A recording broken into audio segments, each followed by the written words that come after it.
Never mind Hunter Biden's poor judgment and unflattering business dealings. Poor judgment is made by the president of the United States because he has not only proudly backed his son, he said he's very proud of him, but I mean, there are dozens of phone calls that prove that he was much more than just a silent supporter supporting your son. He was very much involved. When are we going to see an investigation come out of this? Well, I think we're already seeing it already from James Comer and House Oversight. The question is, will we have a special counsel that will come forward? The same kind of special counsel we see with Jack Smith and Donald Trump.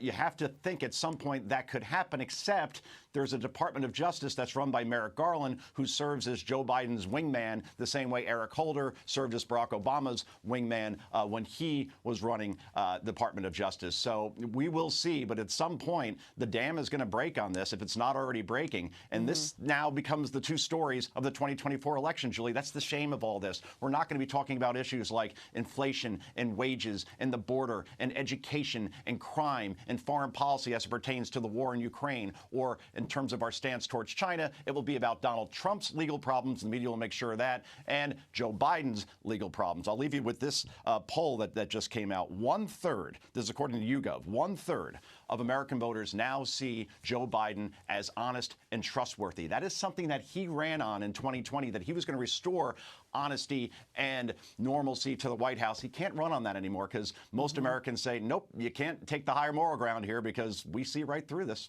Yeah. The Super PAC allied with former President Trump's campaign today, out with its first ad directly hitting President Biden, and they are distracting their aim at Hunter's business dealings. Watch this. Your family and their cronies raked in over $17 million from these schemes.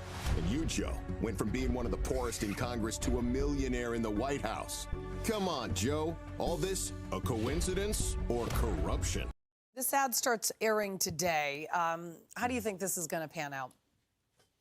Well, it is interesting because to this point, Julie, we've seen Donald Trump go after Governor Ron DeSantis and some of his other Republican rivals, not all, certainly. So it seems like the focus was get the nomination. This is now saying, OK, I think I have the nomination, given where the polling is, and now I'm going to start my offensive against Joe Biden, and this is what it's going to look like. So much different than 2020, when Joe Biden basically ran by pleading the Fifth Amendment and running from his basement. Now Joe Biden has to run on a record, and he has to defend himself against this. The thing is, though, he hasn't done a solo press conference on U.S. soil, Julie, in nearly 9 months. You could take a baby to term, full term, in 9 months, and yet he hasn't taken questions from people at the White House, and they're going to continue to try to hide him for as long as possible. But that only gets you so far. I guess the fortunate thing is we're still something like 430 days away from Election Day, and we'll be talking about this every day, I have a feeling, my friend. What's worse is we actually carry babies for 10 months. It's what you men really don't understand. It's 10 long months. Yeah, that's right. I remember. Wow. I did it